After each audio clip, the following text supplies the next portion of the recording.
अस्सलाम वालेकुम दोस्तों, welcome back to our channel. अगर आप जानना चाहते हैं कि इंसान की जिस्म में सबसे ज्यादा हड्डियां कहाँ पाई जाती हैं और इंसान के लिए रोना कैसा है, तो उसके लिए आपको हमारी ये वीडियो देखते रहना होगी। लेकिन अगर आप इस चैनल पर न्यू हैं तो हमारे चैनल को सब्सक्राइब कर लीजिए और वहाँ मौजूद बेल आइकन को प्रेस कर लीजिए ताकि आने वाली हर वीडियो का नोटिफिकेशन आपको मिल सके।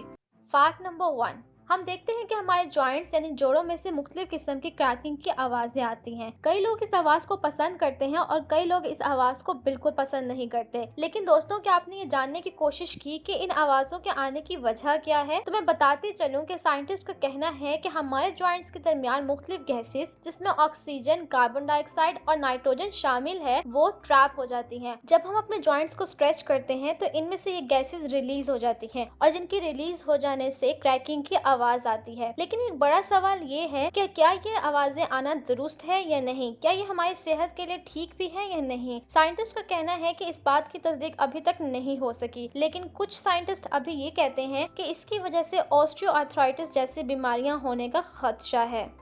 फैक्ट नंबर 2, हम अक्सर देखते हैं कि इंसान को मुख्तलिफ किस्म के फोबियाज होते हैं। किसी को बहुत ही ज्यादा ऊंचाई से फोबिया होता है तो किसी को बहुत ज्यादा डीप यानी कि शैलो थिंग्स का फोबिया होता है। लेकिन हमें ऐसा लगता है कि ये सब पैदा होने के बाद से ही है, जैसे कि सांपों और मकड़ियों से खौफजदा होना। ये कतई सच नहीं है। CNN के मुताबिक साइंसदानों ने पाया है कि इंसानों को सिर्फ दो फितरी खौफ होते हैं, एक तो किसी जगह से गिरने का खौफ और दूसरा तेज आवाजों का खौफ। इसके अलावा इंसान के अंदर जितने भी फोबियाज पाए जाते हैं वो वक्त के साथ साथ पाए जाते हैं और वो ये सब फोबियाज वक्त के साथ ही सीखता है। फैक्ट नंबर 3, दोस्तों, क्या आप जानना चाहते हैं कि वो कौन से सितारे हैं जो हीरो की बारिश करते हैं, यानी कि जो डायमंड रेन पैदा करते हैं? तो मैं बताते चलूं कि इस कायनात में दो ऐसे सितारे हैं जहां पर बहुत ही ज्यादा कार्बन की तादाद पाई जाती है। जी हाँ दोस्तों, जुपिटर और सैटर्न ऐसे प्लैनेट्स हैं कि जिनकी एटमॉस्फेयर के अंदर कार्बन की तादाद बहुत ज्यादा है और जब इस कार्बन सूट पर बिजली गिरती है तो ये कार्बन सूट एक ग्रेफाइट में तब्दील हो जाता है और जब ये ग्रेफाइट मजीद एटमॉस्फेरिक प्रेशर के दबाव में आता है तो ये एक हीरे की शक्ल इख्तियार कर देता है और जब फिर ये नीचे को गिरते हैं तो ये एक हीरे की मानद नजर आते हैं। इसीलिए यहाँ इन सितारों में होने वाली बारिश को हीरो की बारिश कहा जाता है। फैक्ट नंबर 4, दोस्तों, क्या आप ये जानना चाहते हैं कि ये हमारे जिस्म पे मौजूद बालों के खड़े होने की वजह यानी जिसे हम गूज बम्प्स कहते हैं, आखिर इसकी रीजन क्या है? तो मैं बताती चलूं कि कुछ साइंटिस्ट का कहना है कि हमारे जिस्म में मौजूद स्मॉल मसल्स इन बालों के साथ अटैच होते हैं। जब हमारे ये मसल्स कॉन्ट्रैक्ट करते हैं तो हमारे ये बाल भी खड़े हो जाते हैं। लेकिन मैं एक और बात का इजाफा करती जाऊँ दोस्तों कि हमारे इन बालों की लेयर के नीचे एक और लेयर पाई जाती है जहाँ पर हमारे एटमॉस्फेरिक हवा ट्रैप हो जाती है, जिसकी वजह से हमारे जिस्म का टेम्परेचर एक जैसा रहता है और यही वजह है कि हमारे जिस्म के टेम्परेचर को एक जैसा रखने में हमारे इर्द गिर्द की एटमॉस्फेरिक एयर बहुत ज्यादा मुफीद होती है। फैक्ट नंबर 5, हम देखते हैं कि हमारे बड़े हमसे अक्सर कहते हैं कि जितना रोना है रो लो ताकि तुम्हारे अंदर का सारा गम निकल जाए। लेकिन दोस्तों, आज इस बात को मैं साइंटिफिकली प्रूफ करूंगी कि आखिर इसकी वजह क्या है। जब भी हम रोते हैं तो रोने के बाद हम खुद को इतना लाइट वेट क्यों महसूस करते हैं? क्यों ऐसा होता है कि हम रोने के बाद खुद को बहुत ही हल्का महसूस करने लगते हैं? इसकी वजह और कोई नहीं, हमारे अंदर रिलीज होने वाले हार्मोन्स हैं। जी हाँ दोस्तों, हमारे अंदर रोने की वजह से फौरन एक हार्मोन पैदा होने लग जाता है जिसे एंडोर्फिन कहते हैं। ये हार्मोन हमारी बॉडी का नेचुरल पेन किलर है, जिसकी वजह से हम रोने के बाद खुद को बहुत ही ज्यादा खुश और बहुत ही ज्यादा लाइट महसूस करते हैं। इस हार्मोन के साथ साथ हमारे जिस्म में एक और हार्मोन रिलीज होता है जिसका नाम ऑक्सीटोसिन है। ये हार्मोन भी हमें खुश करने में बहुत ही ज्यादा मुफीद साबित होता है।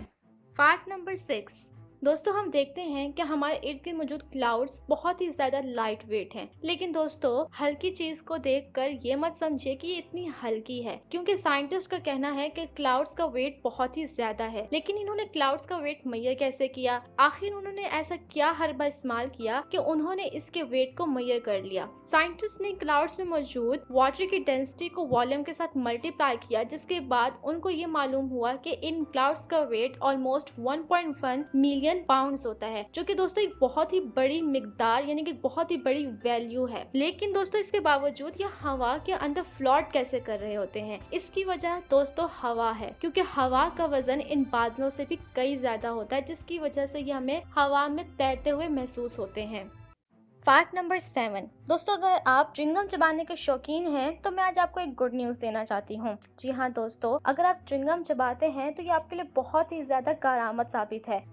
क्योंकि दोस्तों, च्युइंगम चबाने वाले लोग अपने अटेंशन को बहुत ही आसानी से एक जगह पर फोकस रख सकते हैं। और अगर आपको अपनी अटेंशन एक जगह फोकस करनी है तो आपको भी चाहिए कि आप च्युइंगम चबाना शुरू कर दें। बर्तानवी जर्नल ऑफ साइकोलॉजी में 2013 के एक मुताले में पता चला कि वो लोग जिन्होंने मेमोरी चैलेंज में हिस्सा लेते हुए च्युइंगम चबाया था, वो उन लोगों के मुकाबले में ज्यादा वक्त तक फोकस रहे जिन्होंने च्युइंगम नहीं चबाया था। इसलिए दोस्तों, अगर आप च्युइंगम नहीं चबाते तो आप भी चबाना शुरू कर दीजिए। Fact number 8। हमारी हड्डियों का 1/4 हिस्सा हमारे पैरों में है। हर पैर में 26 हड्डियां हैं और हमारा पूरा जिस्म 206 हड्डियों से मिलकर बना है, जिसमें से 52 बोन्स हमारे पैरों में पाई जाती हैं, जो कि 25% से भी ज्यादा पार्ट है। लेकिन इसके बारे में सोचें दोस्तों कि हमारे पाँव हमारे जिस्म के वजन को संभालते हैं, यानी कि हमें उछलने, दौड़ने और चढ़ने की इजाजत देते हैं। वो हड्डियां और जोड़ जो आपके पैरों को तवानाई को जज्ब करने और मौसर तरीके से जारी करने की इजाजत देते हैं। यही वजह है कि इंसान किसी भी किस्म की रेस में एनिमल से आगे निकल सकता है। Fact number 9। दोस्तों, हम जानते हैं कि सनग्लासेस का इस्तेमाल बहुत ही ज़्यादा आम हो चुका है। बहुत से लोग इसे एज ए फैशन के तौर पर इस्तेमाल करते हैं और कुछ लोग इसे धूप से बचने के लिए इस्तेमाल करते हैं। लेकिन दोस्तों, इसकी इजाद ना ही इस धूप से बचने के लिए की गई और ना ही एज ए फैशन के तौर पर की गई। तो आखिर इसकी इजाद क्यों की गई? 12वीं सदी में चीन में इसको सबसे पहले इजाद किया गया, लेकिन इसकी वजह बिल्कुल मुख्तलिफ थी। इनको डिजाइन इसलिए किया गया ताकि वहाँ के जजेस अपने चेहरे के तासुरात को अदालत में छुपा सके। जब वो गवाहों से पूछताछ कर रहे होते थे तो वो अपने जज्बात को छुपाने के लिए इन सनग्लासेस का इस्तेमाल करते थे। Fact number 10। हम अक्सर देखते हैं कि कुछ लोगों को सफर के दौरान में नींद नहीं आती। वो जितनी भी सोने की कोशिश करने पर फिर भी उनका दिमाग जागता रहता है। लेकिन इसकी वजह क्या है? करंट बायोलॉजी में शाये होने वाले 2016 के मुताले के मुताबिक इस चीज को फर्स्ट नाइट इफेक्ट कहा जाता है, जिसमें इंसान के अंदर ये खौफ पैदा हो जाता है कि कहीं हमारे इस सफर के दौरान हमारे साथ कोई वाकया पेश ना हो जाए, और यही खौफ हमारे दिमाग को जगाए रखता है।